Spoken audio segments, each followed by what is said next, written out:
I hope changing the name in YouTube didn't mess it all up. It shouldn't. Nearly everybody at the grocery store was buying like these huge bags of crab legs, and I'm like, they are about to get it in on this Memorial Day weekend. It's funny to me. Okay, we are live. I know I have two lobster tails in there left because Miss brought me a Ooh. bunch of. They are big, girl. They look like behemoth lobster tails. I don't know what's going on with those things, but Well, I made a seafood steam pot today. that sounds good. It was really good. I love seafood.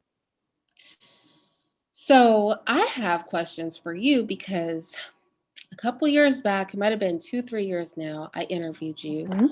and people had a hard time with that message, not because you said anything harsh, but because you actually expressed a great love for Black men and a great frustration for their positioning in society and their unwillingness to push back when they have the strength to do so. And I just felt that was such a powerful message and something that I think is greatly overlooked in a lot of what you say. But lately here, you've been coming with a different message. And so what I'm hearing, number one, is you want Black women to recognize that the way we interact with Black men has to change because we are enabling them to be at their worst. And we're also internalizing things that have nothing to do with us because their behavior is consistent, whether we're a part of the equation or not.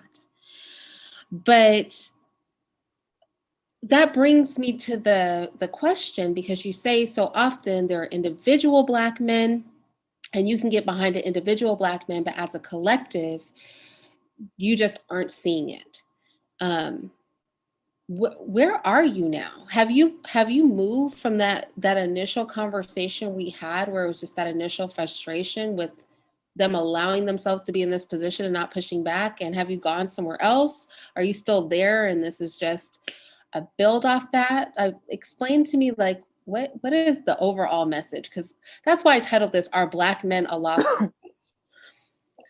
Oh, whether was I? Oh, I was unmuted when I coughed. Oh, how uncouth and barbaric of I me. can't. Um, so obviously I learned a lot, especially since that interview, and that first discussion we had was very eye opening because I saw how it doesn't really matter what you say about Black men. You can say a lot of things favorable about them. You can insult them, but even if you're talking favorably about them and you talk about accountability or leadership or a position that they should be in, you're going to get the same response. So it just showed me that Black men as a collective group, and the reason I say individually because you do have some of them, a small amount of them who they want progression, they want change, but the vast majority of them don't.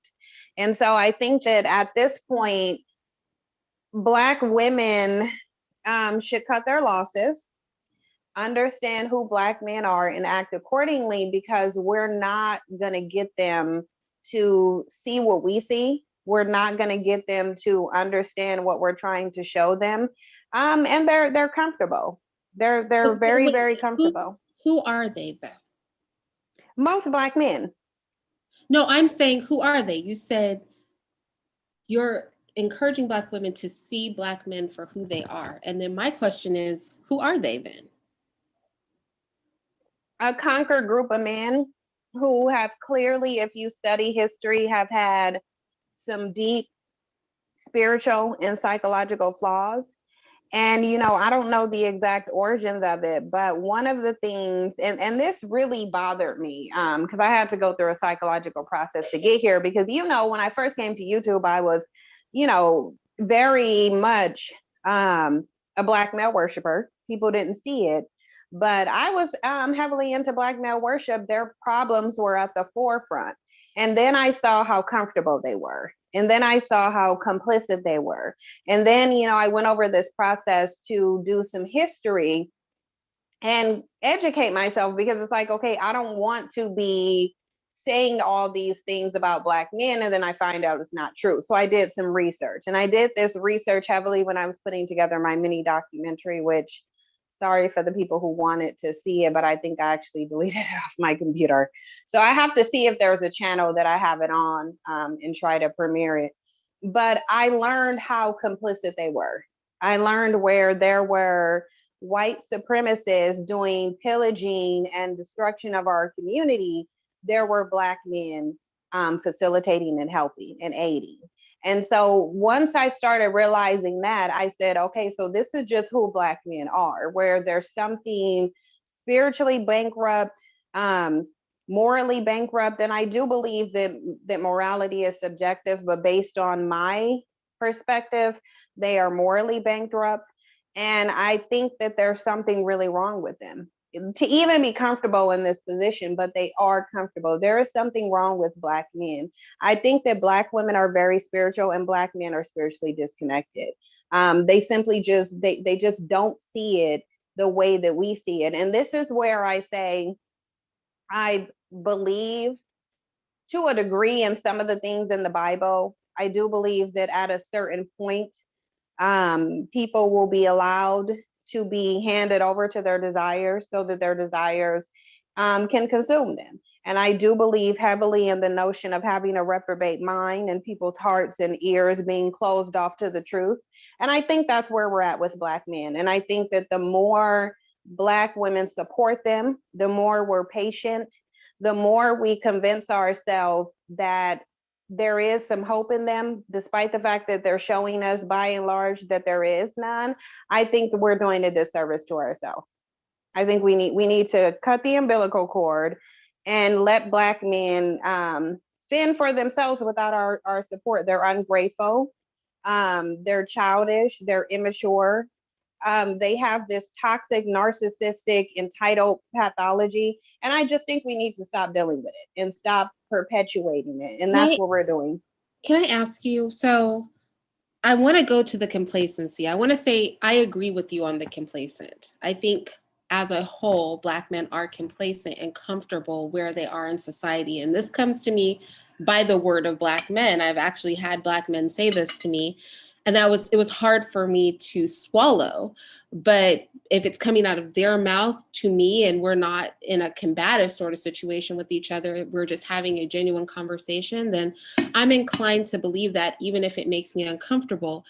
But when you say, cut the umbilical cord, when you say, withdrawing our support, do you think that that's realistic when Black women create Black men? Like, we carry them in our wombs, we give birth to them.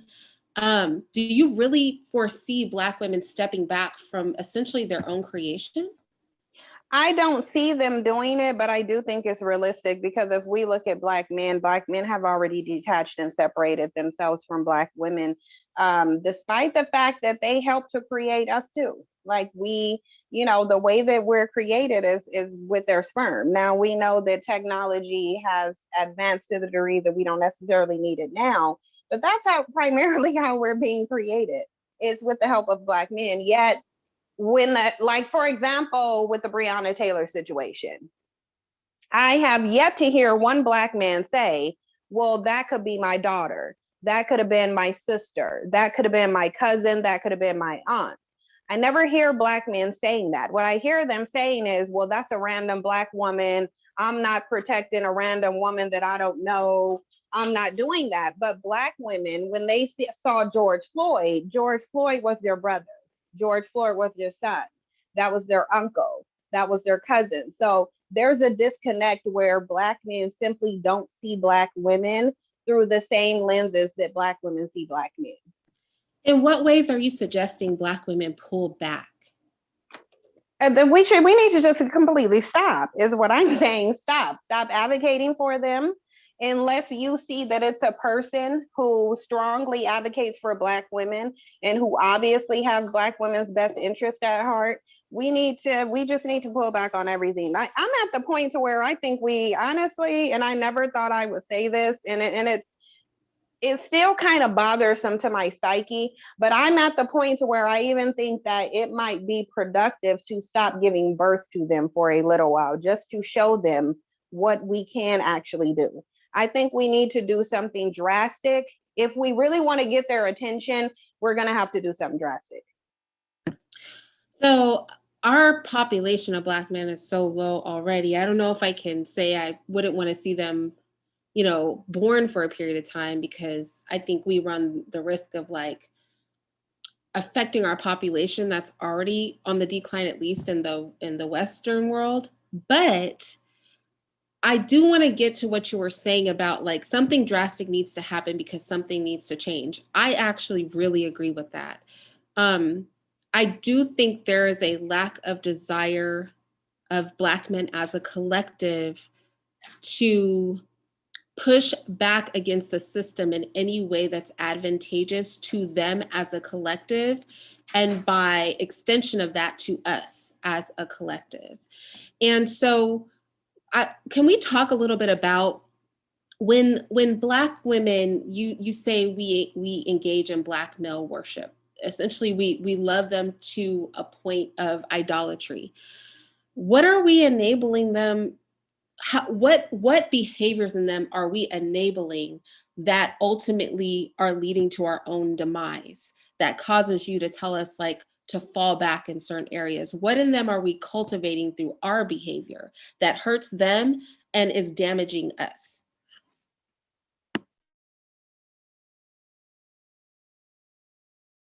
Sorry, I had to throw something in the garbage. So, I like your child analogy when you use it. And obviously I don't know a lot about rearing children beyond watching, my siblings do it and looking at what my mom has done. And I've noticed, like with any behavior, it's not just with children, is with adults, but if there are no consequences for behaviors, you might as well be reinforcing the negative behaviors. Because here's the thing, we run around and we say we're the most unprotected and disrespected group, but we give out our protection of Black men without getting it in return. And this is why I say this is a Black male worshiping culture. Black women understand why the community is the way that it is when it comes to the violence, when it comes to the crime, when it comes to the inappropriate touching. We know that these things are done by Black men, obviously, because women are not going around doing these things. Even if you look at gangs, females who are in gangs, they're in extensions of male gangs. So usually when women are motivated to violence, is generally at the behest of a man, because we have more of a nurturing pathology. So we recognize that the community is the way that it is, and we know that it's because Black men, we know that they haven't built, we know that we're subjugated because they're subjugated, we know that it's us out there advocating for change, and we know that they are not. Yet we treat them like they are. The way that we regard Black men is as if they're doing things to benefit the community, and they're not. And I think that that's how you cultivate a toxic narcissistic pathology in someone, where they don't have to bring anything to the table. They simply have to be who they are. And this is what we accept. We accept the lack of protection. We accept the disrespect, because what we'll do is we'll just put out disclaimers and say it's not all Black men. That's what we'll do.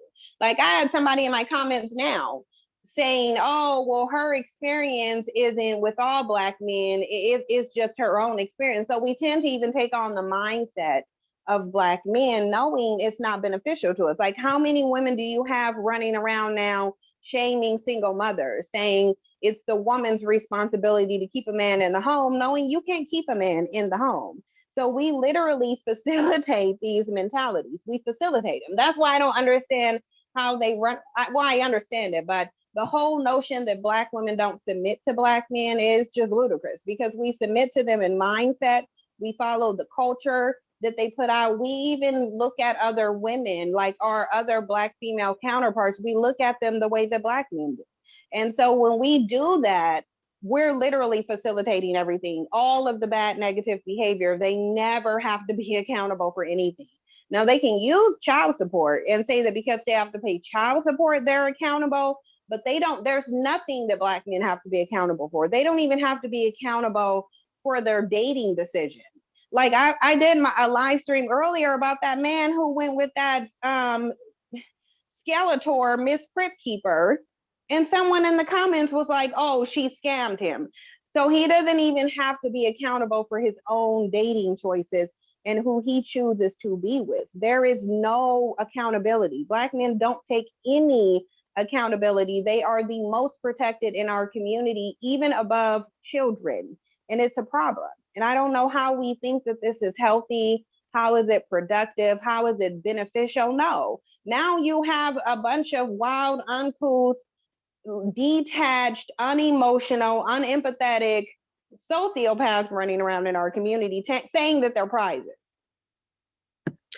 I definitely think you bring up a good point when you say that Black men are protected even above children, because definitely there are many homes, right, that are led by women where a man will come in and be physically or sexually abusive to the children in the home, and that the onus of that abuse is then transferred to the child.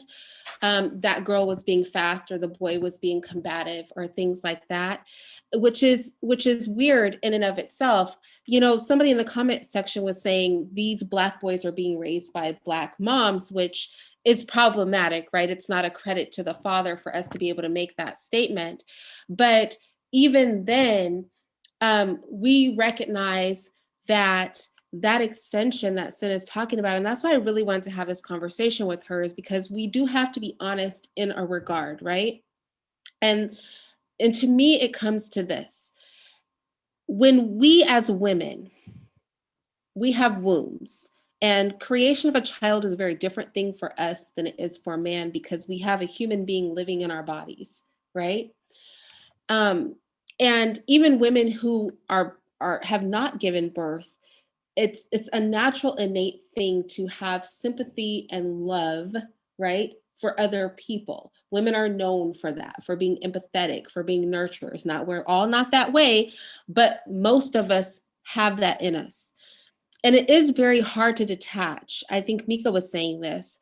It's very hard, especially for women who have given birth, to not sympathize when we see a person, be there a man, woman, or child being harmed. We sympathize and we want to protect. But it's sort of like, I think this is what you're saying, Sin, it's sort of like having a spoiled child. It may pain you, I know for me as a mother, it does sometimes, to take privileges or punish or come, even sometimes for a lot of parents, it can be hard to just accept that your child is even doing something wrong. Have you guys ever met that parent where if you tell them their child did something bad, they just refuse to believe it? They've got all the excuses. Those children don't grow up to be functional adults. And I think in our relationship as men and as women, and I want the men to be open to this, because when I say to the men, you should not give your attention to women who are below standard, the men understand that. I think it's problematic when that message is understood, but the adverse message is not understood, which is that by providing all the benefits of respect, of love, of protection, of compassion, dare I say that, to people who are not fully standing in their manhood, all you do is further, you aid in further diminishing it. Somebody in the comment section said Black women are being used against Black men. I would agree, but we're being used to diminish their manhood.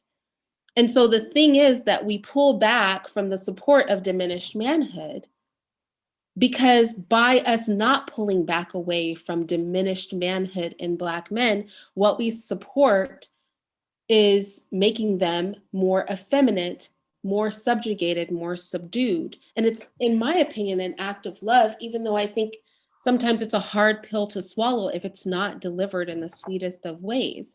Is that kind of what you're saying to Black women, is that ultimately we're going to get what we deserve if we keep rewarding this subjugated, counterproductive, self-hating, self-destructive, community crushing sort of personality type, if we keep rewarding it with our support, our love, our reproductive access, our protection, all of those things that ultimately we're going to cause our own demise.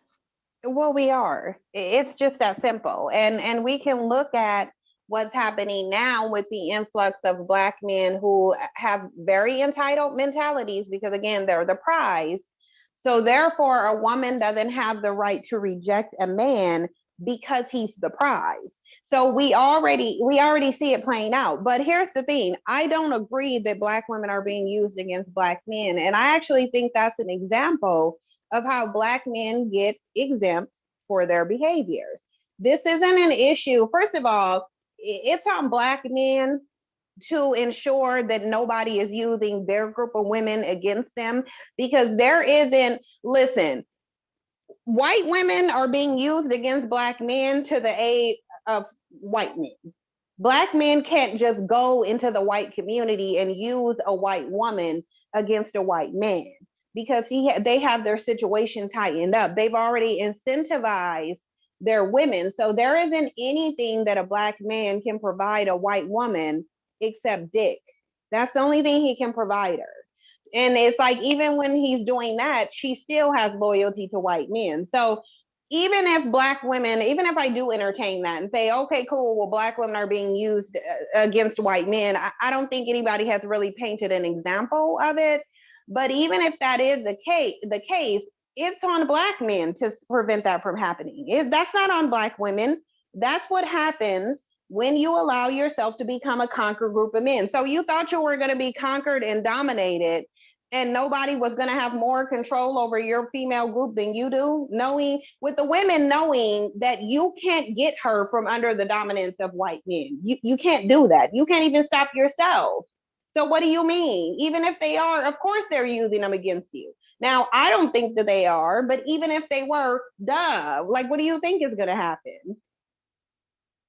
But I think that just strips Black men from their accountability.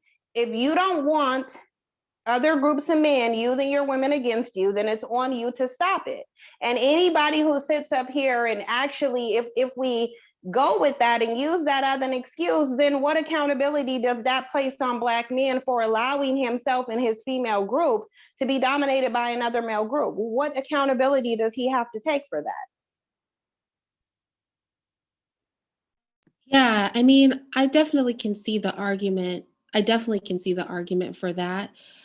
I think I think to me, Black men are not a lost cause because even in saying that we're going to change how we interact with them, that we don't even want to be in a position to enable this behavior. Somebody in the chat was saying they know they're going to get beat. I agree. And lots of Black men have said to me, like with modern technology and weapons, like we could never actually defeat anybody. And that's part of their basis. I definitely don't want to support that kind of thinking, right? I don't want to support a defeatist attitude. It's the worst possible attitude in my eyes a man could ever have. Is a completely defeatist attitude. Like there's no way I could ever win. There's nothing I can do. So I will just make the best out of a bad situation and think that because we're not literally being strung up to trees by the hundreds or thousands, because we're not literally in chains, just in mass, although honestly, a lot of Black men are literally in chains and cages, that that's somehow an improvement that we're willing to live with. I think if we keep promoting comparing everything to the lowest common denominator, then that is problematic. And I think even acknowledging that and saying we don't want to do that anymore. We don't want them to feel like they're walking in the fullness of their manhood when they literally are not. I think that in and of itself proves they're not a lost cause. Even our acknowledgement of that and wanting to adjust. Hey, Nyla, what are your thoughts? Hey, ladies. I'm in total agreement. I just literally had someone say that to today that Black women are the right hand of white supremacy, and my answer was literally what Cynthia just said. If we are, which I do not believe that we are, it's your fault. You allowed it. You allowed it. It's more a show of your lack of leadership if women are doing that.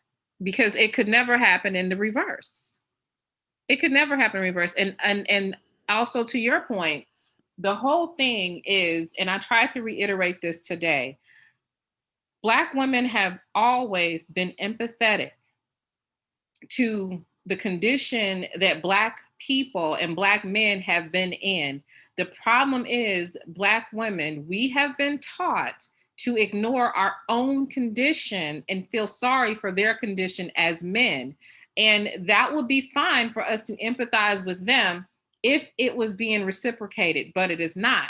These men are basically expecting us to pretend like they're acting at full capacity or even comparable to other cultures while we're having to deal with less and having less to work with. They're trying to basically get us to lie to them, and lying to them and telling them that they're doing a good job, that they are building, that they are doing this when they're not, is worse than grading on the curve.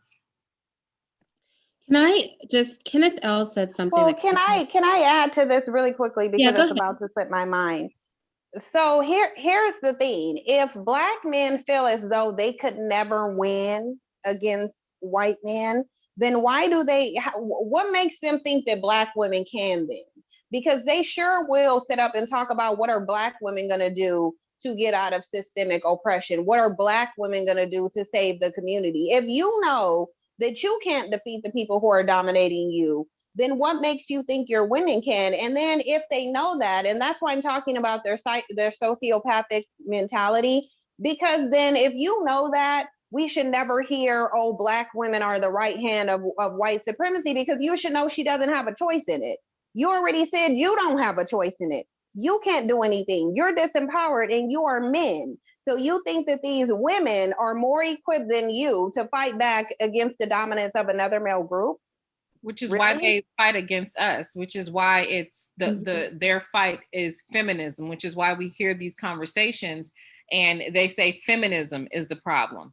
Anything but standing up to their gender equal and their societal equal. They view us as, I really believe that they resent their positions because of us. I feel like they should have been protected by their mothers or there is something twisted and wrong with the mindset of the collective, because they would rather fight the war on women, weave, and children than on for their own liberation, for their own rights. Yeah, and I also think, in addition to that, I don't think many Black men, and Kenneth L., I'm going to use your comment as an example, really know how to even conceive reality from a place of power. Kenneth said, you guys date losers. That's your problem. Black women date Pookie and Tyrone and knowingly ignore Melvin. Kenneth, this is what I'm talking about. This is exactly what I'm talking about. I think you don't know how to think from a place of power. If you think sexual choice is the basis for this conversation, then you have a very small mind. Sin mentioned building.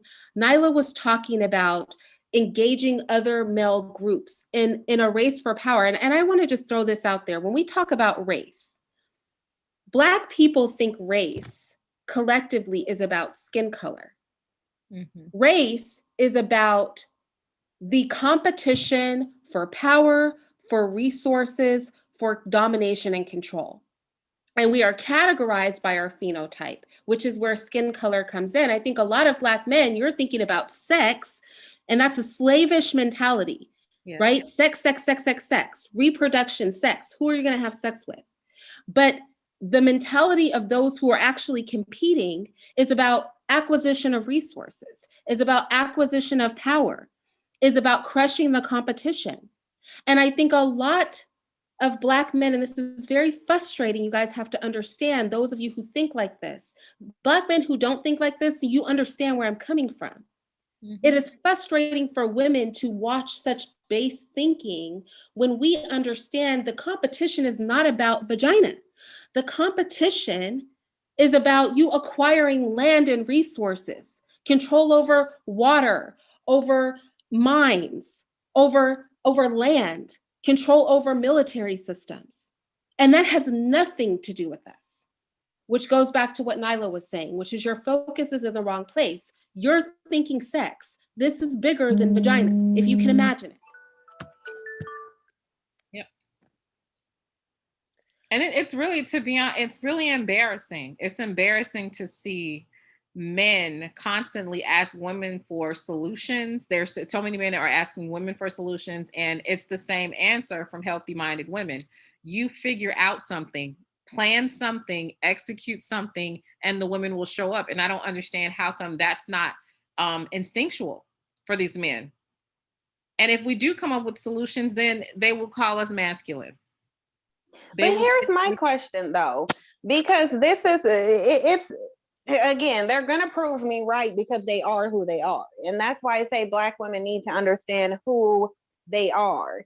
And they're showing you who they are by literally the same talking points that alleviates them from any accountability. And you're never, look, if a person keeps denying that there's any fault, they're not going to change. It just is what it is. Because what is Melvin doing about Pookie?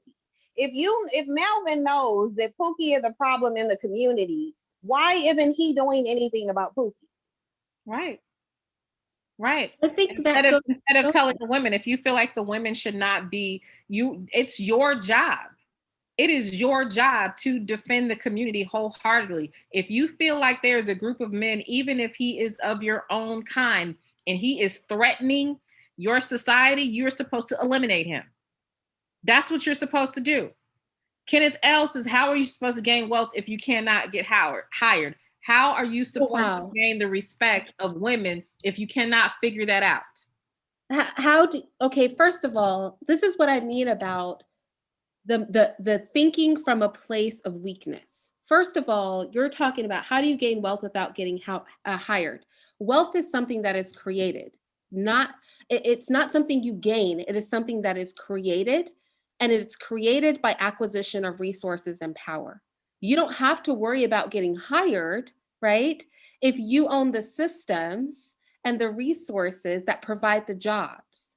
And this is what is frustrating in these conversations. I'm sure that was a genuine question, but it's frustrating because you're always thinking from a place of servitude. And so our conversations digress to a place of servitude and not a place of power. Right. And that is very frustrating. It's frustrating to have these conversations. And then you guys, many of you, right? A lot of you understand where I'm coming from as, as men, because this is how you think, but many of you, and overwhelmingly the majority of men in our community, do think from a place of weakness. How do I get a job? How do I get hired? Not how do I acquire resources?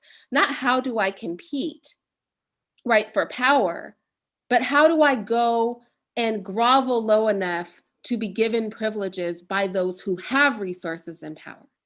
And that is problematic. It's a frustrating position to be in when we're attached to you in this race, right, for dominance and competition on a global scale.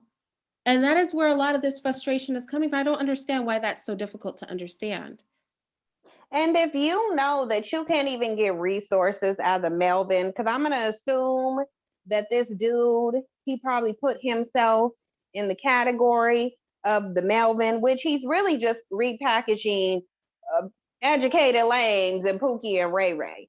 So if you know that you can't even get resources, why are you complaining about who Black women select?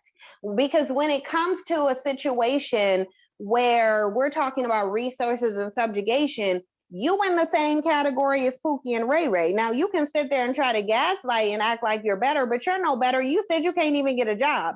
What Pookie will do, Pookie will go get money regardless to how he got to get it. He'll get it how he got to live. He probably ain't sitting around asking how is he going to get wealth. He's probably engaging in some illegal means so he can get some wealth. And arguably, they're considered the most dangerous by the status quo. So depending on what you're looking at, right, they're not always looking to arrest Melvin, right, as the brother put it. They're looking to arrest Pookie and Ray Ray because Pookie and Ray Ray are more willing to get into a shootout with them in the street, right? Yeah. Pookie and Ray Ray are more likely to buck against the system. And so while I would never encourage violence within our communities by a long shot, what I would encourage is that mindset to be comfortable pushing back against the status quo. That can be done whether you're educated or not. The problem isn't Pookie and Ray Ray. The problem is any mindset that prevents you from wanting to actually push back against the system. And this leads me to something that Nyla and Sin, I heard them talking about. And I know you guys said you're going to have this conversation, but I can't help but bring it up. You know, I had, you guys were talking, you were saying, I don't think Black men like each other. I was talking to a brother and he told me he would not want Black men in power. He did not trust Black men to have power. He didn't want it. And I think I had to take 10 steps back when he said that, because I was so floored to hear a Black man say, I don't even want our men to have power. But because he doesn't think they would do anything responsible with it. That was beyond me. I didn't know what to do. I literally got that epiphany. Ren and I were talking, and I mentioned this on Cynthia's earlier today. And listen, this stark reality hurt me. Okay, it pained my soul for it to even resonate this way. But if you think about it, the vast majority of them have not led anything, are not managing anything, are not trying to build anything, and are making excuses for not having, right? Instead of making a way. And a lot of them are resenting the women who have made some sort of way or life for them. They try to diminish that. So in that case, how could power be ceded to a group that has never led? Who hires a manager that has no experience? What happens when you give power to someone that lacks experience? It's nothing but chaos. I was just telling Sin earlier, if we could press the button, if Black men could press a button and power go to them, their instincts would not be to immediately oppress white males. Their instincts would be to oppress Black women. They view us as their oppressor. Black women, on the other hand, if power were to be ceded to them to make the decision, they would cede power to Black men and oppress white men. But you best believe the collective of Black men would oppress us first. I would really hope that's not the case. But even because we can look at when the Moors were in power. When the Moors were in power, they had Black women being subjugated to white women. So we know what they would do, because we can look to history to see what they would do. You know, I don't want to believe that. But even when we make the Pookie and Ray Ray argument or the educated lame argument, even then it's Black men putting down other Black men and having a low opinion of them and assigning that degeneracy and the most base of what humanity is to their own people. When you have such a low opinion of your own and such a high opinion of accessing the position of whiteness, that is scary to me. It's scary to me with what ease we're able to come for our own, right? The men are able to come for each other within the community, but can't see the flaws and issues outside the community and want to come with equal energy for that. And what I don't understand is the pushback from Black men on these conversations. I mean, if I'm not a man, but I am a mother. If my children were coming to me and they were asking me, Mom, I really want you to be able to provide, you know, a home for me, to lead me, to build something better for me, to ensure that we're safe. I want you to be able to, you know, compete, you know, when, you know, you go to the stores and make sure that you bring back the things that we need. I'm not going to turn and have anger toward them unless I feel that these are things I'm not capable of.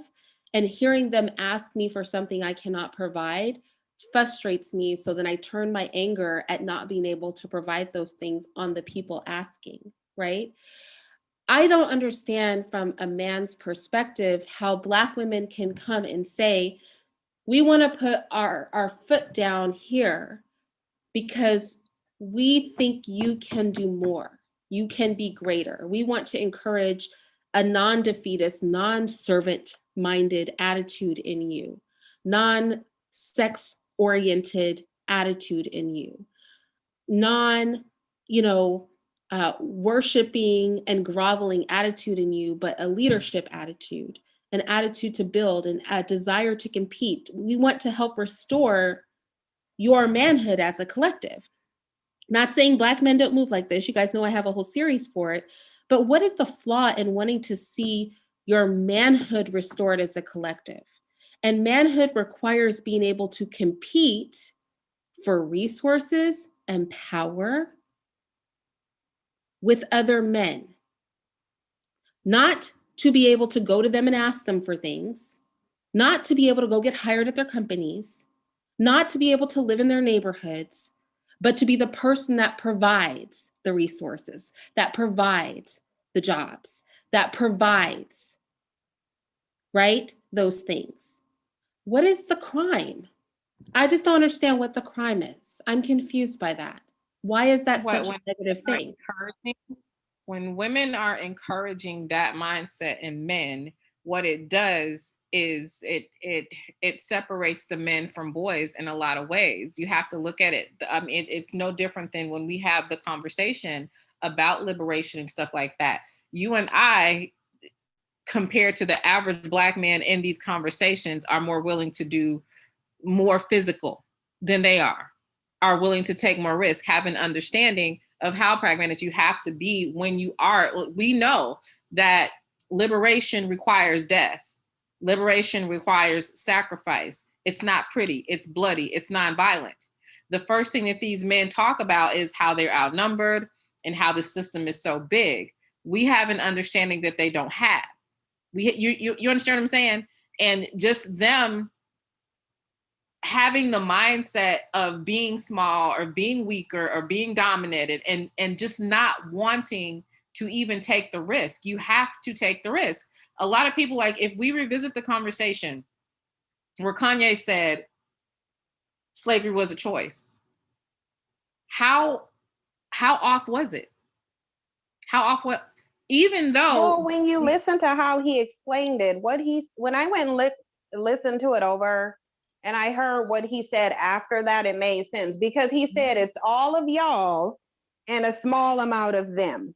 So he was talking about how the slaves outnumbered even the people on the plantation, yes, but they were still complicit in it. And then it does make sense. I mean, he's a little raccoon, but what can you do? But they outnumbered, and just the mere fact that the men involved, or the men in question, when we're talking to a lot of them, they don't want to get dirty. They don't want to fight. They don't want to, like, you may, like, rebelling against the system means that you're going to probably have a criminal record, because really rebellion it's a crime to rebel.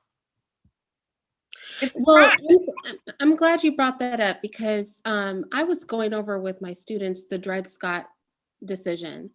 And Dred Scott took, for those of you who don't know, this was what determined that slaves didn't have the right to push back against their masters in a legal way. I want to say this.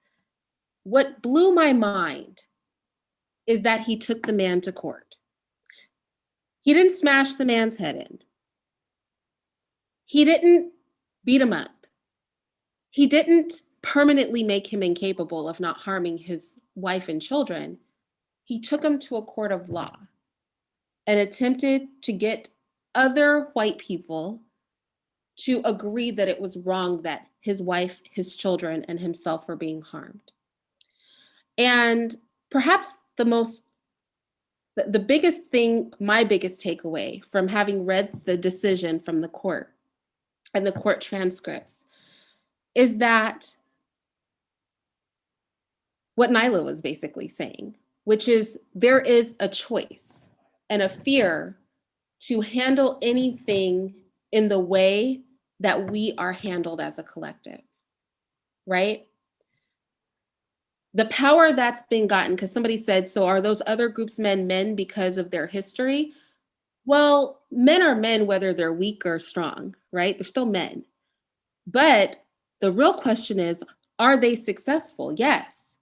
They were successful with their violence. They were successful with their conquest. They were successful in their domination.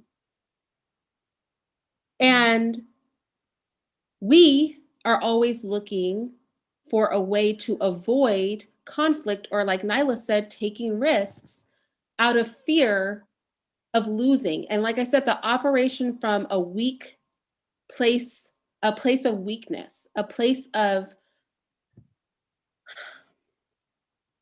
lack of power, a place of smallness, a place of being given things versus taking them, a place of, go ahead. I said cowardice, my bad. Yes, cowardice. No, you're fine. Go ahead. Yeah, it's being a coward. Yeah.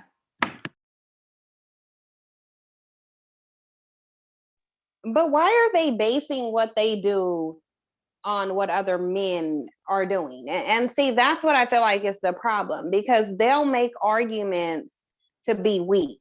They'll make arguments to support their desire to do nothing, but then we'll turn around and complain that Black women are not cooperating with them and won't submit to them. Well, and we shouldn't. First of all, Black women are submitting to you, but Black women shouldn't submit to a male group who will admit publicly that, number one, a concept like feminism can completely strip away their manhood.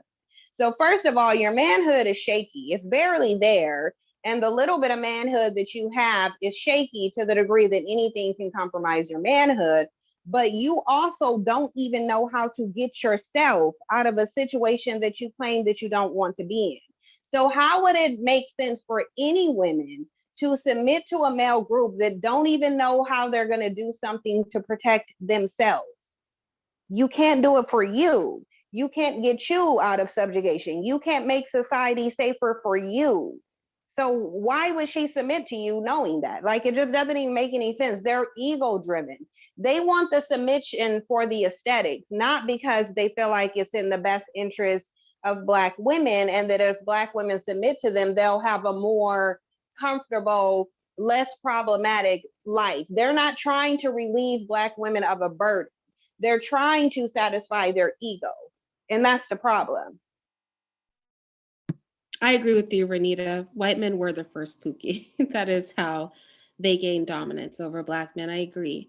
And they celebrate it. Like, that's the thing. Like, the thing that they use to shame us is how they maintain their dominance. When you think about white male Pookieism, if you will, you think of people like Billy the Kid, Al Capone, all of these key figures, these bank robbers, murderers, whatever you want to call it. These people are legends in their culture. Their Pookies are celebrated. They build museums. They do festivals surrounding them. Our Pookies are what? The stain of the community. The understanding and the psychology has got to change. They've taught us to chastise all of our natural inclinations. Anything that could help us, they've taught us to hate it. You hate the Pookie because you don't understand how to utilize the Pookie, right? Because they've taught you to fear him, and they've taught you to chastise them in their absence, because they're not chastising their Pookies the same way. They are celebrating them. They sell all types of memorabilia about their Pookies. This is how they maintain that mental dominance and that show of dominance over all of Black men. They celebrate theirs. Because Pookie is that goon squad. And right. The thing is, the educated lanes know that in order to maintain what they have, they gotta have Pookie on the payroll. They have to. They can't separate themselves from Pookie. They can't ostracize Pookie. Because Pookie is running around with those badges on, turning y'all into hashtags. That's what Pookie is doing. While the elites sit up, perched up in their luxury and watch it all happen. Wow. Honestly, what you guys just brought to light is so deep. When Nyla said that there is a hatred for Pookie because you don't know how to utilize Pookie. And if you coupleize that with what Sin said, which is that the elite have their educated lanes, right? Those in power have their educated lanes, but they aren't chastising their Pookies. they're keeping them on deck to do the dirty work. In our community, though, we don't see that division. We don't see that everybody has a purpose. We are taught to do the work of their society for them, which is to bring down the very people who have the backbone to do the dirty work. We don't know how to utilize them. We don't recognize them as tools for our liberation. And I go ahead. They turn them into their enemies. This is why there's a concerted effort to make this whole separation, because this is what, and I've been saying this since I've gotten on here, I rejected the notion of a Pookie and Ray Ray in an educated lane for the reason that there is no such thing. There is your house Negro and there's your field Negro. That's it. And it has nothing to do with economics. It's all mindset. These men are basically snuffing them out in a way and usurping any sort of, well, not usurping, but they're using respectability politics to somewhat disenfranchise them. And so they've made an enemy out of Pookie instead of just reaching for him. They've made it to where Pookie sees them as an enemy as well, because look how they treat them. Look at the separation. But when you think of older times, like when you think of and even like maybe the 60s and the 70s, and you read some of the literature and stuff like that, they understood that group of men, that level of group of men who were about it and would do it. Those group of men had an open respect for the quote unquote lame, right? Everybody understood their role. But because these men want to be dark-skinned white men, as someone said in the chat, they ostracize this person because they feel the need to look down. And that's all it's about. This is just so that Black men can have some sort of respectability politics, so that they can create some sort of social hierarchy within themselves. That really is only about measuring with the stick of the white man anyway. Why do you think they're going around calling themselves high value men now? That's just an upgrade of a house Negro. That's all it is. I really feel like they're cock blocking at the end of the day, because that's why even with that Kenneth L. trash bag struggle bandit, talking about who Black women are choosing, all they're doing is cock blocking, basically saying, no, pick me, give me the sexual access so then I can turn around and pretend to be like Pookie. That's all they want to do, because they're not going to treat a woman right. They're not going to be faithful to her. They promote the same thing that they're saying that Pookie is doing. They just want to be able to do it. That's the thing.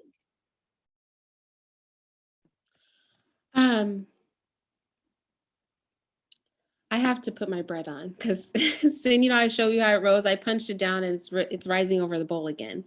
But let me ask, and if one of you guys want, I want to have this conversation. No, I can't. Nyla, that's your cue, because I can't, or else it's going to be real short if I carry it, like, because I can't. What do we need? Do you want to take it over to your channel, the conversation? Oh no, I am so tired. Okay, look, y'all, I have bread to bake because I'm It sounds like we all about to lay up and we just go do part 2 on a later day. Yeah, let's just do part 2 on a later on a later day. But Irene already know I told you I got a lot of laying up to do in a little bit of time. And so I gotta get to this laying up. I want to go on a picnic tomorrow, and you know, I have my bread rising and it's over the bowl again. I punched it down and we've been talking for like 2 hours and now it's going over the bowl again. So I've got to put it in the oven or I'm going to have a beer. I did not know you guys were live this long. No, we weren't. We weren't. Oh, you know what? Long. Maybe I've just had my meeting running that long. Yeah. How long have you been live? Yeah, we weren't live for that long. We went live at probably for like 45 minutes. Yeah, we've only been live for an hour. Yeah. Okay. Close to that, but I put my timer on here, and I think I just started the meeting like way before we actually started. Yeah. But, yeah, let's pick up the conversation again. I think where we ended, the utilization, like not fearing or despising Pookie and Ray Ray, but understanding that there's a place for that type of man. And it's a place that it would be stupid of us to ignore. and recognizing the utilitarian nature of that, and just who do you think the armies are made of? Do you know the special ops are made of?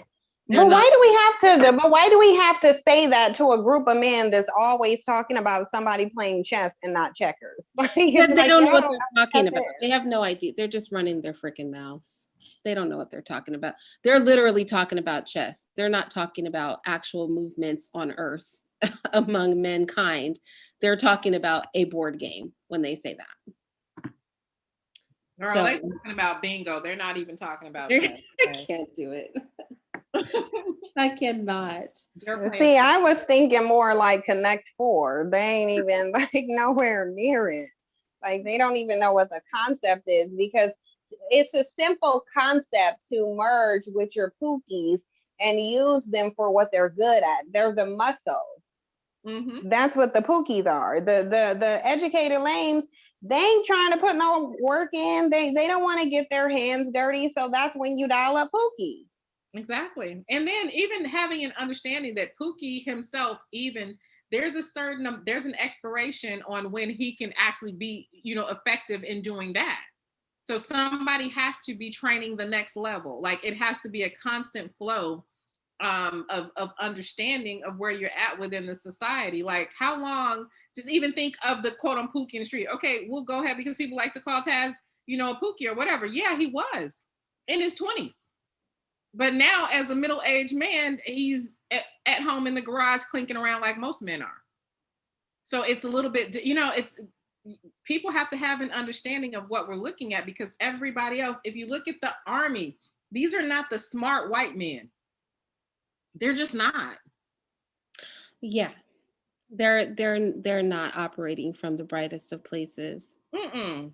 And then they have the next level. They have the Navy. These are guys that have a little bit more, technical sense, a little bit more like it, just like you have to utilize every single group of these men, and they just want to separate and put themselves above who they deem unnecessary. And but they don't think like leaders too, because that I think that exposes the lack of leadership in them, their complete and total inability to actually lead and be strategic in a way that competes with actual other male groups. They think very small, and I think that's why they don't make those connections, and it's frustrating to watch. And so when you see women that are frustrated at that, that's why. When you don't get that respect, despite you feeling I got the degree, I got the job, I got the house, that's why. Because we're thinking in a much bigger way. Maybe some of these women are above your mental status. Mm-hmm.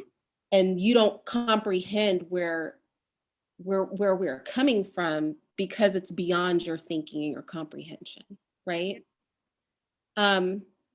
And then, of course, kudos to the men that do understand, but that's not the majority of our men. And I think we have to be honest about that, or we're never going to be able to change anything. But anyway, we will have to have a part 2, because I just think this conversation is so interesting, and I think it's been so productive. Mm-hmm. And I think a lot of times we get caught up, especially when it comes to sin, and Nyla has a lot of bite too. We can get caught up in the way the words are making us feel because of how people are saying them, and lose the logic and the intellect behind them. So anyway. Yeah, they need to get over it, and YouTube need to fix their analytics, because it's janky right now. Oh yeah, the analytics are awful right now. All right. I'm telling you, it's the retrograde. It is. It absolutely is. I'm gonna talk to y'all later. I'm gonna get my bread in the oven. And all right, I can smell your fresh baked bread from here. I love the smell of bread that's fresh baking. I love it. It smells so good. Yeah, I'm ready to get to it. I cannot wait for our picnic tomorrow. But thank you, ladies, so much for coming up. Thanks for all right, thank you. Conversation. Bye, chat. Bye, y'all. Bye-bye. Bye.